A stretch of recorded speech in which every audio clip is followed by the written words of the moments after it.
Hello, I'm Crickets and welcome back to I Have a Story. I'm getting my video out late today. I'm stuck in another deep hole of depression and it's just the way my life works with a roller coaster up and down. Today I had some meetings that were a little more enlightening, I guess, but also some that were very upsetting. And here's one I'm going to share with you from a meeting I had today. I want to talk about what's going on in our prison systems here in Michigan. There's been an awful tons of posts of the prisons trying to hire people and not being able to keep their staff full.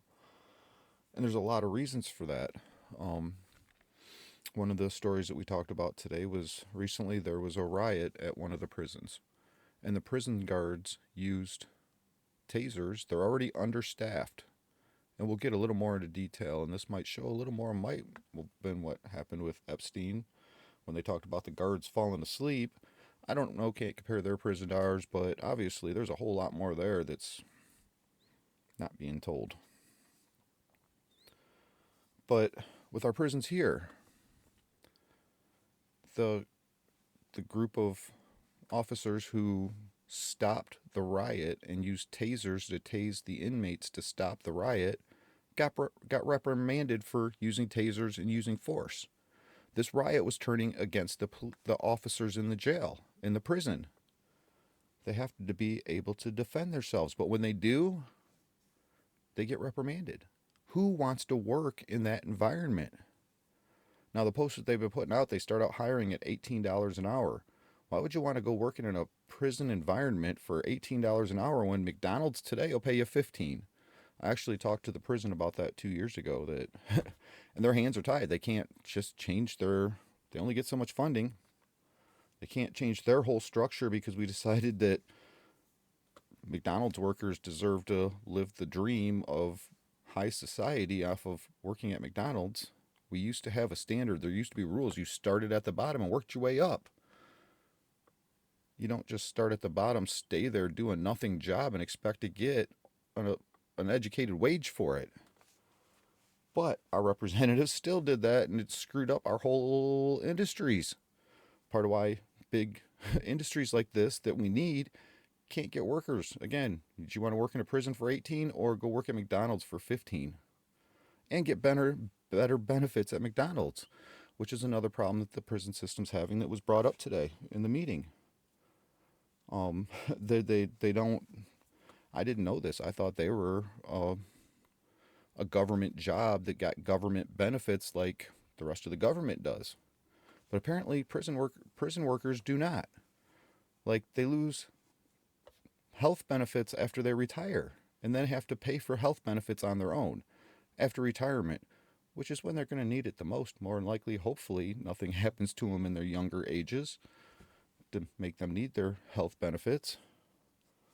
So there's a lot to our prison systems failing. But on top of that, since they're so understaffed, our prison staff, from what I was told today, are on 20-hour work shifts. Imagine how irritated you would get at any job after 20 hours a day, day in and day out. How tired, grumpy. You'd really get sick of it, wouldn't you? Well, that's what they're doing here. If that's not bad enough, our we have prison workers who are testing positive for narcotics. But it's not because they're doing the narcotics. What's going on now is they're getting cigarettes brought in to the inmates, and the cigarettes are now laced with drugs, and they're getting high through the cigarette, disguised as a cigarette. This is known in the system. It was brought up in today's meeting, but yet it's still allowed. And the prison workers are testing positive, getting secondhand narcotic smoke ingested into their system, and they're testing positive for narcotics that they're not doing. They're getting secondhand through the smoke that's coming from the cigarettes from the inmates. Let's look at this in a whole lot of perspectives.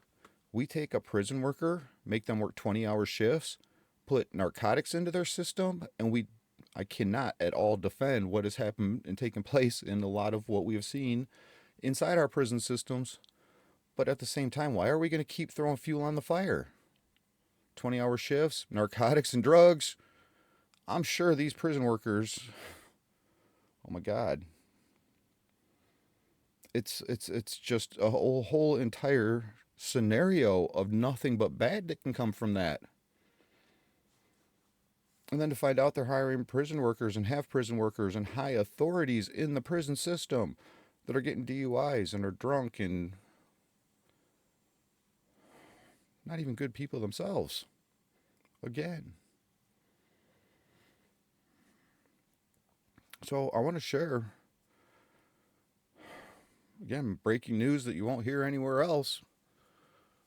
What's going on here in our Michigan prison systems that I'm finding out and hearing firsthand, that police officers are coming outright and saying, we stopped arresting people because we know that the judges and the prosecuting attorney won't do anything with these criminals. They just turn them loose.